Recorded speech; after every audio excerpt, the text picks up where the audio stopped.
Hey everybody. So I'm doing a strange video here today, and I'm kind of doing it in response to another gentleman who has been doing some stuff on PS2s lately.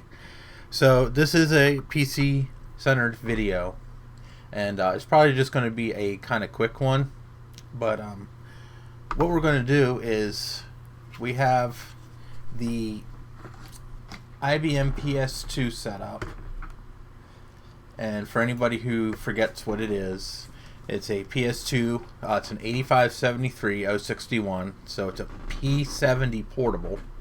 It has an i386DX20 with a 387DX coprocessor.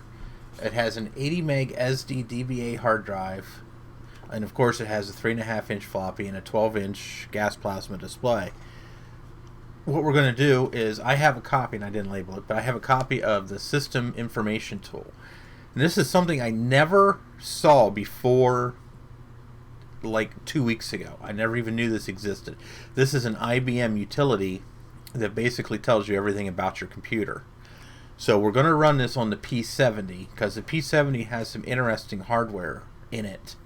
And we're going to see exactly what happens. So we're going to switch to the capture device.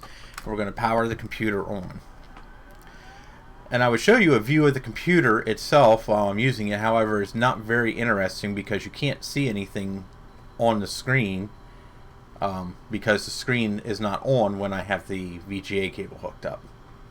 Unfortunately, it's not a P75. I wish it was. So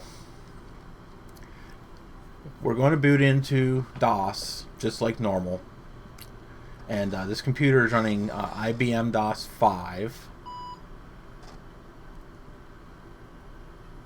and I also have a 420 megabyte backpack hard drive connected, or 406 meg formatted.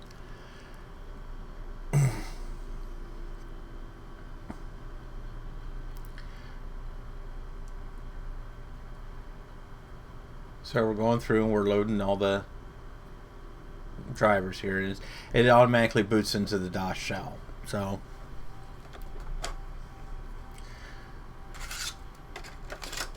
and we're just going to Alt F4 out of the DOS shell and go back to a DOS prompt. And as you see, it is running. There we go. IBM DOS version 5.02, revision 0, which I didn't even know there was a revision 0. And if we do a mem command, we see we have 571 meg or 571K available memory, which isn't really that great. It should be closer to 600K, but it is what it is. I haven't really optimized this computer since I installed DOS on it. So we're going to switch to the A drive, and if we do a directory of the A drive, we'll see we have one whole file totaling 212.8K, which is sit.exe. So we're going to run sit. It's probably not ideal to run this off a floppy disk, but yeah, we'll see what happens. And like I said, this is an IBM specific program. Neat graphics, by the way. And this came out in '92, so this is actually several years newer than the computer. The computer was introduced in 1989, I believe, if I remember correctly. So, and you have to remember, we're running a P70, so this is a microchannel computer. Anything over anything with a model number 50 and up is a microchannel. Anything with less than 50 is an ISA system. So, and I have a mouse installed, so it makes it a little easier. So we go into adapter information. This is kind of what I'm interested in seeing.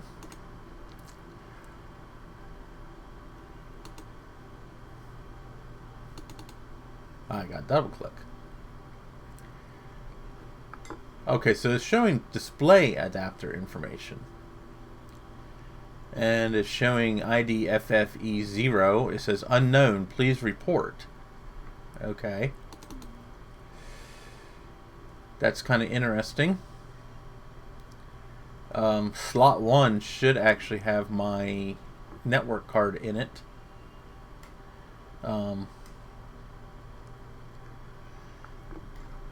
So it's kind of interesting. It's not identifying that. And it's not actually finding my sound card either. Or it's not finding anything. It's kind of interesting. It should show at least 4 slots. Technically, there are 4 slots on the computer. Slots 1 and 2 are occupied. Actually, I think it's slot 1 is a video card, and slot 2 and 3 are the actual user accessible cards. And then slot 4 is the internal hard drive. So it's kind of interesting. It's not identifying anything. But slot 1, which I believe should be the video card. So that's interesting. So we go into disk information.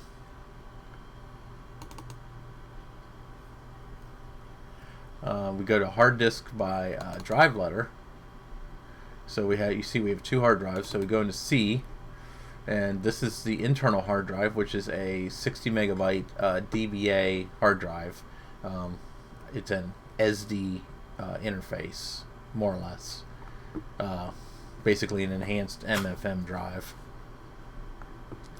And you see it's 57.98 megs.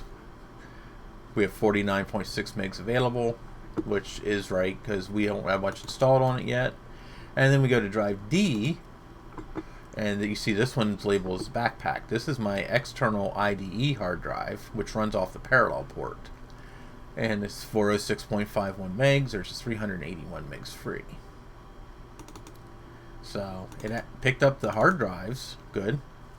And here you say by device number, it shows 60 million bytes on drive 1 and 426 million bytes on drive 2. And it's you can see how old this program is by the fact it says million bytes. 60 megs was a lot of hard drive space back in these days. So keyboard information. It just shows generic 101 keyboard. That's it. Nothing special. Memory information.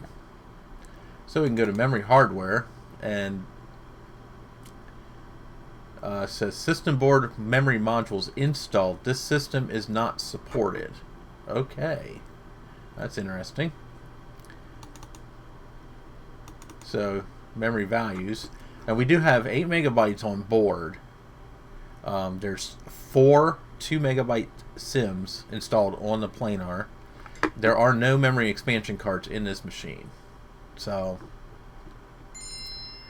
but as we see, there is it's showing 640K base, 7424K extended. Total system board memory is 8064K. And it's showing largest free XMS block available is 5312. So basically, we have a little over 5 megabytes available for programs to use, such as Windows and other programs that actually would make use of that higher memory. Miscellaneous technical information. So this is like the nitty-gritty here. A second interrupt chip is present, which means we have total 16 IRQs, which is typical on a 386. There's a real-time clock.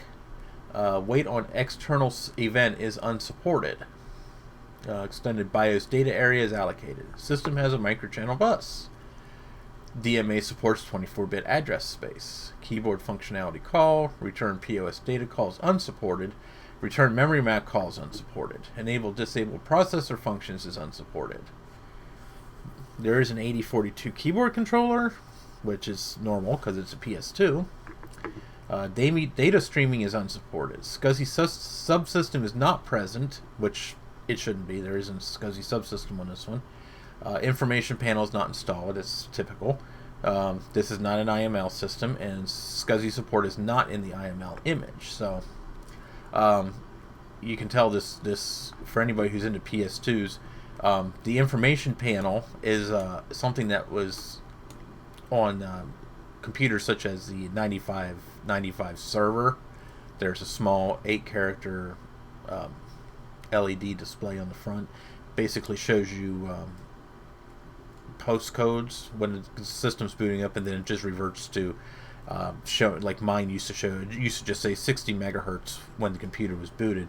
But if you're running certain software, especially like server or netware or something, it could show messages if there's an error. The IML is the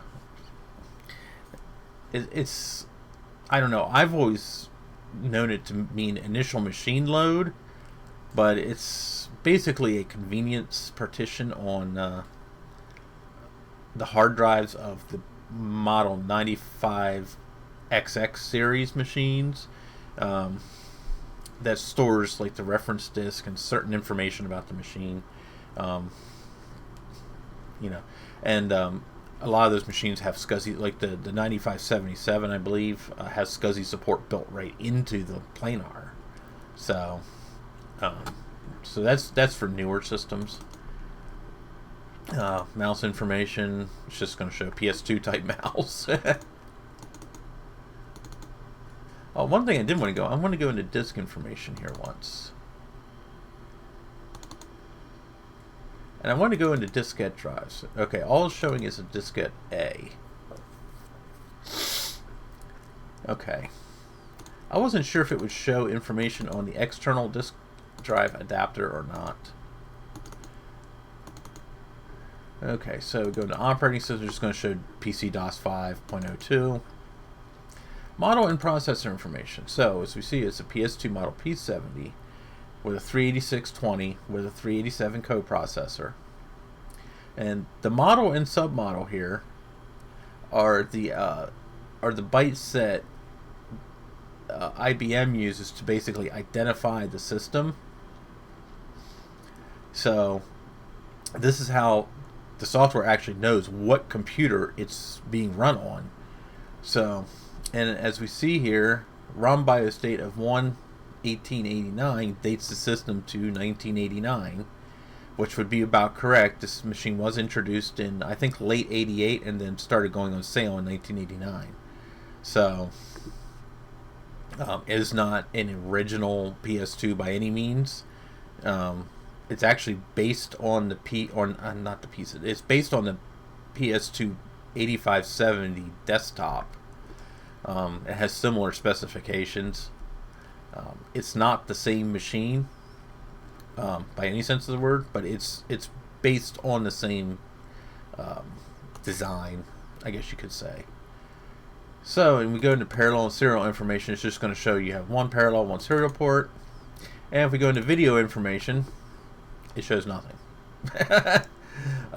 That's kind of interesting.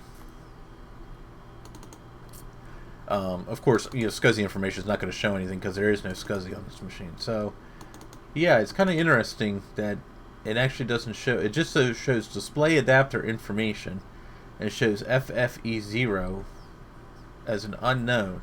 And slot 1, if I remember correctly, should be my network card.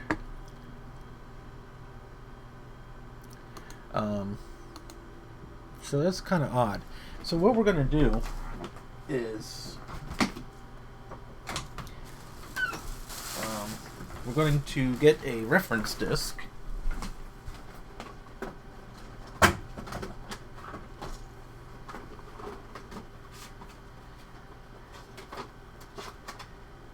Which I should have had out. I didn't think I was going to be using it.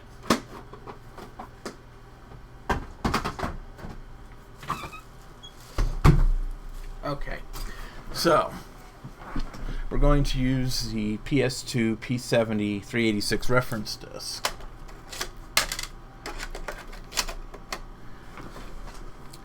And we're going to exit out, and we're going to Control Delete or 3-finger salute the machine.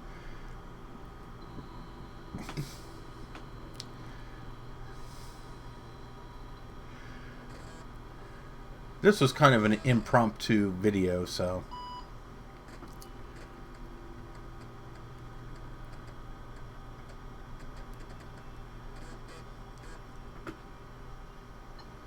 Okay, so now we got the reference disk.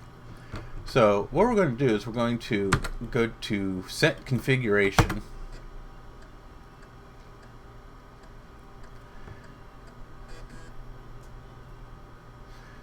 And we're going to take a look at the configuration of this computer, because I am curious to see what is in here. So yes, so if we see that slot 1 has our IBM LAN adapter A. Unfortunately, it doesn't show me the actual ID of the card. But yeah, slot 1 has the LAN adapter. Slot 2, pardon me, has my TechSelect.com Resound 2 microchannel ad-lib card. And that's the kind of stuff, these are the kind of things I was kind of wondering if the software would even pick up, because this is a fairly, I shouldn't say new, it's a newer network card. These were commonly found in RS-6000s, but they do work under DOS. So, and the Resound 2 is a brand new microchannel sound card. It's a reproduction, basically an ad-lib. And then slot 3 here is our hard drive. So, which would mean slot 4, more or less, would be the video card, which isn't going to show up because it's not technically considered a slot. It's onboard video. So, so it's kind of interesting that the System Information Tool didn't actually pick any of that up, being as how it's several years newer than the computer is. So, but so that's running the System Information Tool on a P70 with newer hardware in it. As you see, it kind of choked, and wasn't too happy about that.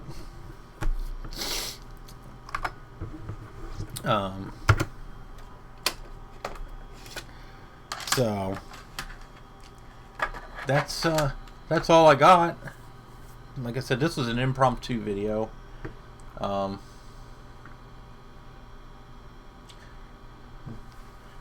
Reload DOS here, and of course it's going to go through a full cold restart every time you exit the reference disk.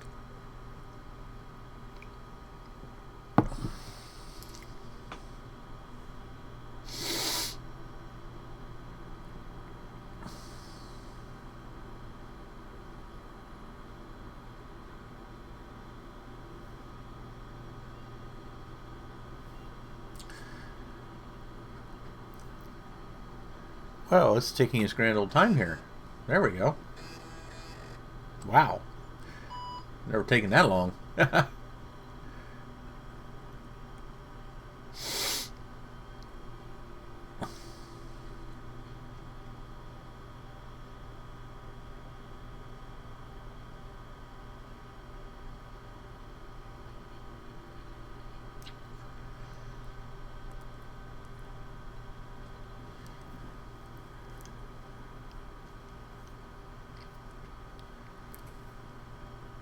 Okay.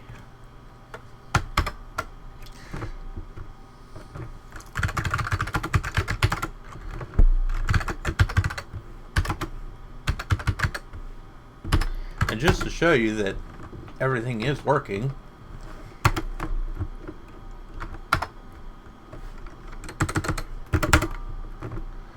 we have an ad lib, and same thing there. We have an ad lib.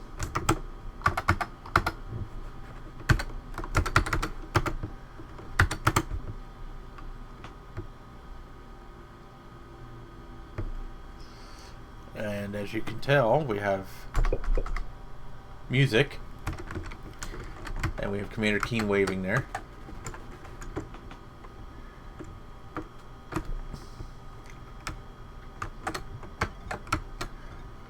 So as you hear, I mean the sound card's working. Whoops, and I suck. You know, so everything's working fine. And it's just the System Information Tool just wasn't too happy with some of the hardware I have. So it's kind of interesting how that works out. So, but that's it. So thanks for watching. Hopefully I'll have some more interesting videos coming up here shortly. So like, subscribe, and join in for more content.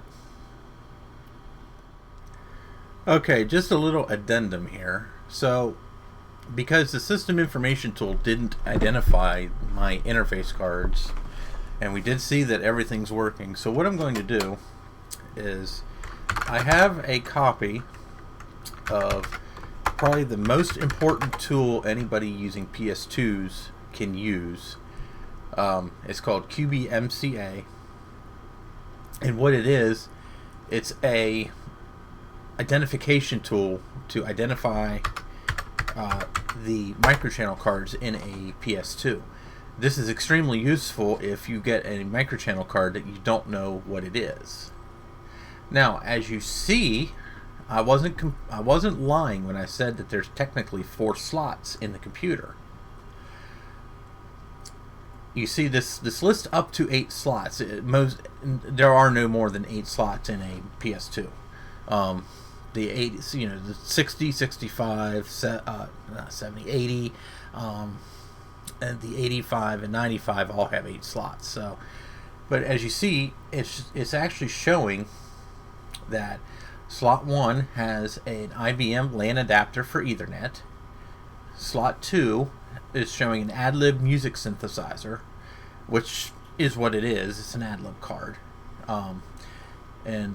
TechSelect actually reused the ID for the Addendum card for the resound too, and they did that on purpose. Slot 3 has the IBM integrated enhanced ESDI HD adapter, which is the 30 to 160 megabyte drive adapter. And then slot 4 has the IBM portable plasma display adapter. So, you know, when I say even though there weren't 4 slots showing up in either the reference disk or the System Information Tool, there are actually 4 slots on this computer.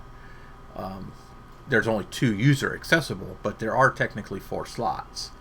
So that's just a little addendum there to show you that I wasn't blowing smoke up anyone's butt when I was saying it actually does have 4 slots.